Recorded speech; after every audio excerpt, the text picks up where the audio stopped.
How's it going, guys? Cody, guys, back again, dropping out another video. Right, the story I'm about to read you is in the Liverpool Echo. Link in the description below, like I always do. It's about a female offender who served over 10 years in prison and was talking through like the discharge process and life after prison. She was released from Styal prison, which is a female prison holding around 486 prisoners in Wilmslow in the Cheshire area. The headline reads, "The harsh reality of being released from prison after more than a decade behind bars." The prisoner served more than 10 years behind bars and was then faced with rebuilding her life. Every day behind bars is one day closer to when a prisoner hopes they may be released from jail. For some, the thought of that moment they walk through the gates to become a free person once again is the only thing that keeps them going. But how, after years of mostly being confined to the four walls of a cell, does a prisoner begin to even start and reintegrate with society? We spoke to one former prisoner who spent nearly 11 years behind bars at HMP Styal about the harsh reality of being released from prison.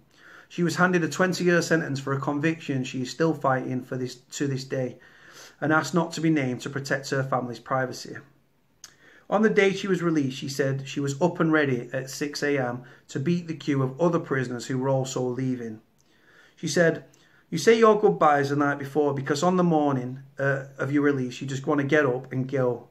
There are usually a few people going on the same day, so you don't want to be at the back of the queue. Prisoners are then taken to reception, where they will go through a discharge process, which includes having the items confiscated from them on arrival returned." She said, "When you arrive at prison, you get a property card so that when you leave, they can check that you have all your property. I wasn't strip searched, I was patted down, and then a senior officer reads you your license conditions, which you then have to sign. And then you walk out the gates, and for a lot of prisoners, no one is there, and you have nowhere to go." Sally said she was lucky that on her release from prison, she was able to stay with her daughter. However, she said for the many, the reality of being back on the outside is a big disappointment. She added, "I did a long time, but I was lucky because I had family, and when I came out, I stayed with my daughter. But really, it's quite hard to come out of prison, and that's why a lot of people reoffend. If you come out and you have nowhere to live, that means you don't have an address, so you can't go and get a bank account, so you won't have credit records, so you can't rent because a landlord won't take you on. It's a vicious cycle, really. I had a chance to sort myself out, and I was one of the lucky ones. But if you don't have the support, you're basically on a one-way street to prison, because at least there you have a roof over your head." Sally said the first day on the outside, a series of appointments to arrange a benefits and meet a probation officer. Prisoners are given £46 discharge grant, which is supposed to last them until their benefits are paid. Sally said if you are a long-timer, you are usually sent out to a hostel and given 3 months to stay there. However, if you are not, but you are in longer than 3 months, even one day over, you lose your benefits and surrender your tenancy.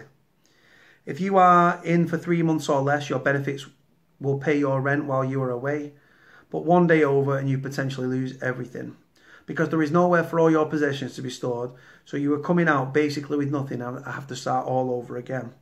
Sally said some of the women she met in prison linked up with agencies on the outside who came into prison to visit, or church organisations who helped them find accommodation.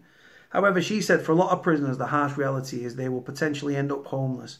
She said probation can only help with so much. It's pretty much up to yourself to find a place to live. If you don't have anywhere to go when you are homeless, you can go to a hostel. However, there used to be a such thing as being intentionally homeless, which is what you were classed as if you had been to prison. Then they don't have to find you somewhere to stay. I don't know if that's the case anymore, but there are problems with staying in a hostel anyway, because you have been a drug user before going into prison, and whilst in prison you became clean. Well, that's not. Some people do come clean, but a lot of people pick up addictions or find other drugs. And then you come out and are sent to a hostel around drug users again, which is difficult. Sally said when she was back behind bars, getting out of prison was all everyone talks about. She said you can count down the days until you are free, until you can see your family again. But then in some cases there is a big disappointment when you are free, but it's just not what you thought it would be. Many people walk out the gates and there is no one there and you have nowhere to go. There isn't a taxi waiting to pick you up. You are given a travel warrant to get the train or the bus. Sally said another huge shock after a stretch inside is how much the world on the outside has changed. She said the biggest change I found was technology. When I went to prison, there was no iPhones. It is like coming out to a totally different world. You were not used to the traffic. You were not used to crowds. You were coming out and starting again. You feel like a child again, learning new things. Some girls are in there. Some girls are there doing over 20 years and will come out and be like a contactless card. What is that? It's just mad.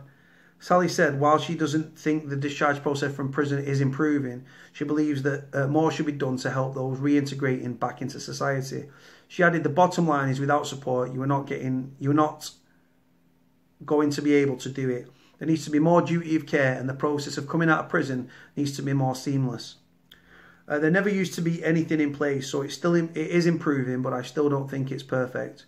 You almost need to be handheld through the gates. If you don't have that support coming out of prison, it will feel just like punishment after punishment. A Ministry of Justice spokesperson, here we go guys, with a pitter-patter where they say that everything's alright and it's all in hand. Everyone leaving prison should have a safe and suitable place to go upon release. Our reforms onto probation are designed to encourage long-term rehabilitation and ultimately reduce reoffending. We are improving support for offenders leaving prison with a £22 million investment through the Gate services, which will help strengthen the ties with key partners including third sectors, local authorities and the police.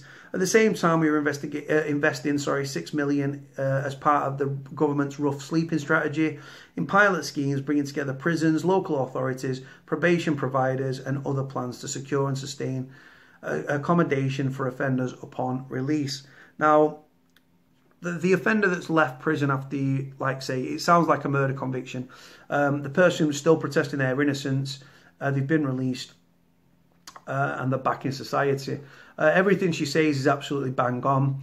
You do get £46 when you leave prison. When they say like the travel warrant, I just got £5.60 or something to get a bus or a tram. That was when I left Forest Bank. I didn't actually get a travel warrant when I left Strangeways. But saying that, I'm a local lad, so maybe that's why. But saying that, Forest Bank was local as well, so I don't know. But yeah, there's not enough help and support for offenders. There's some great organisations out there, guys, helping offenders and stuff like that. Probation are absolutely useless in my opinion and through my experience and stuff. Like I say, prisoners that leave prison, she was very lucky to have her daughter.